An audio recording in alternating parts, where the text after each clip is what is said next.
ایک طالب علم کو استاد نے امتحان میں فیل کر دیا۔ طالب علم شکایت لے کر پرنسپل کے پاس چلا گیا کہ مجھے غلط فیل کیا گیا ہے۔ پرنسپل صاحب نے استاد اور طالب علم دونوں کو بلا لیا اور استاد سے فیل کرنے کی وجہ پوچھی۔ استاد صاحب نے بتایا کہ اس لڑکے کو فیل کرنے کی وجہ یہ تھی کہ وہ ہمیشہ موضوع سے باہر نکل جاتا ہے۔ جس موضوع پر اسے مضمون لکھنے کو دیا جائے اسے چھوڑ کر اپنی پسند کے مضمون پر چلا جاتا ہے۔ پرنسپل نے کوئی مثال پوچھی تو استاد صاحب نے بتایا کہ ایک دفعہ میں نے اسے بہار پر مضمون لکھنے کو کہا تو وہ اس نے کچھ اس طرح سے لکھا: موسم بہار ایک بہت ہی بہترین موسم ہوتا ہے اور اس کے مناظر بہت ہی دل نشین ہوتے ہیں۔ اس موسم میں ہر طرف ہریالی ہی ہریالی ہوتی ہے اور سبزے کی بہتات ہو جاتی ہے۔ اس موسم کو اونٹ بہت پسند کرتے ہیں اور اونٹ بہت ہی طاقتور جانور ہے۔ یہ صحرا کا جہاز کہلاتا ہے۔ اونٹ نہایت ہی صابر جانور ہے، لمبے لمبے سفروں پر نکلتا ہے اور زیادہ دن بھوک و پیاس برداشت کرنے کی صلاحیت رکھتا ہے۔ عرب کے لوگ اونٹ کو بہت پسند کرتے ہیں، وغیرہ وغیرہ۔ پرنسپل صاحب نے کہا کہ ہو سکتا ہے کہ یہ مناسبت کی وجہ سے بہار کی بجائے اونٹ پر لکھ بیٹھا ہو، آپ اسے کوئی اور موضوع دے کر دیکھتے۔ استاد صاحب نے کہا کہ میں نے ایک دفعہ اس سے کہا کہ تم اس طرح کرو کہ جاپان میں گاڑیوں کی فیکٹری پر مضمون لکھو۔ اس طالب علم نے جو مضمون لکھا وہ کچھ اس طرح سے تھا: جاپان ایک ترقی یافتہ ملک ہے اور گاڑیوں کی صنعت میں اس کو منفرد و اعلیٰ مقام حاصل ہے۔ جاپان دنیا میں پہلے نمبر پر ہے گاڑیاں برآمد کرنے میں۔ ہمارے ملک میں بھی زیادہ تر گاڑیاں جاپان کی استعمال ہوتی ہیں، لیکن مسئلہ یہ ہے کہ ہمارے ملک میں پیٹرول کی قیمت بہت زیادہ ہے، اس لیے ہمیں چاہیے کہ ہم سواری کے لیے اونٹ کا استعمال کریں۔ اونٹ بہت ہی طاقتور جانور ہے، یہ صحرا کا جہاز کہلاتا ہے۔ اونٹ نہایت ہی صابر جانور ہے، لمبے لمبے سفروں پر نکلتا ہے اور زیادہ دن بھوک و پیاس برداشت کرنے کی صلاحیت رکھتا ہے۔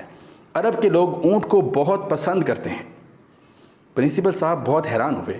انہوں نے کہا کہ شاید سواری کی وجہ سے ایسا ہو گیا ہے، آپ بالکل ہی کوئی الگ موضوع دے کر دیکھتے۔ استاد صاحب نے کہا جی، ایک دفعہ میں نے بالکل ہی الگ موضوع دیا جس میں اونٹ کا ذکر آنا ہی ناممکن تھا۔ میں نے اسے کمپیوٹر پر مضمون لکھنے کو کہا، لیکن اس نے جو مضمون لکھا وہ کچھ اس طرح سے تھا: کمپیوٹر ایک نہایت ہی حیران کن ایجاد ہے۔ جو کام پہلے سالوں میں نہیں ہوتے تھے وہ آج سیکنڈوں میں ہو جاتے ہیں۔ کمپیوٹر کا انسانی زندگی پر بہت بڑا احسان ہے۔ آج کل کی نئی نسل کمپیوٹر کو بہت زیادہ اہمیت دیتی ہے۔ اس کا استعمال زیادہ تر وہ لوگ کرتے ہیں جو تعلیم یافتہ ہوں، لیکن جہاں تک غیر تعلیم یافتہ طبقے کا تعلق ہے تو وہ کمپیوٹر پر توجہ نہیں دیتے، کیونکہ وہ اور سرگرمیوں میں مصروف رہتے ہیں۔ بالخصوص صحراؤں میں جو بدو رہتے ہیں ان کو تو کمپیوٹر کا الف سے با نہیں پتہ۔ لہٰذا ہمارے علاقے میں یہ لوگ زیادہ تر وقت اونٹ کے ساتھ گزارتے ہیں۔ اونٹ بہت ہی طاقتور جانور ہے، یہ صحرا کا جہاز کہلاتا ہے۔ اونٹ نہایت ہی صابر جانور ہے، لمبے لمبے سفروں پر نکلتا ہے اور زیادہ دن بھوک و پیاس برداشت کرنے کی صلاحیت رکھتا ہے۔ عرب کے لوگ اونٹ کو بہت پسند کرتے ہیں۔ پرنسپل صاحب نے یہ سن کر کہا کہ پھر تو آپ نے ٹھیک فیل کیا۔ پھر طالب علم سے کہا کہ میں آپ کو ایک موقع دیتا ہوں، آپ یہیں بیٹھ کر ایک مضمون لکھو جو موضوع سے ادھر ادھر نہ ہٹے۔ طالب علم مان گیا اور پرنسپل نے اسے ایک روڈ ایکسیڈنٹ پر مضمون لکھنے کو کہا تو طالب علم یوں مضمون لکھتا ہے: ایک دفعہ میں ریاض سے مکہ جا رہا تھا۔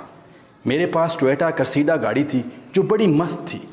میں جناب ہائی وے پر بہت ہی تیز رفتاری کے ساتھ جا رہا تھا۔ میں ایسے علاقے سے گزر رہا تھا جہاں پر اونٹ روڈ کراس کرتے ہیں، اور اونٹ کی خاص بات یہ ہے کہ وہ نہ ہی گاڑی سے ڈرتا ہے اور نہ ہی دور ہٹتا ہے۔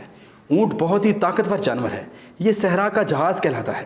اونٹ نہایت ہی صابر جانور ہے، لمبے لمبے سفروں پر نکلتا ہے اور زیادہ دن بھوک و پیاس برداشت کرنے کی صلاحیت رکھتا ہے۔ عرب کے لوگ اونٹ کو بہت پسند کرتے ہیں۔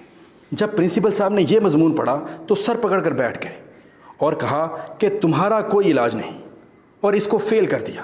اب جناب اس شاگرد کا شک یقین میں بدل گیا کہ اس کے ساتھ ضرور بالضرور ظلم ہوا ہے، اور اس نے محکمہ تعلیم کو ایک درخواست لکھی کہ جناب عالی، میں اپنی کلاس کا ایک نہایت ہی ذہین طالب علم ہوں اور مجھے سالانہ امتحان میں جان بوجھ کر فیل کر دیا گیا ہے۔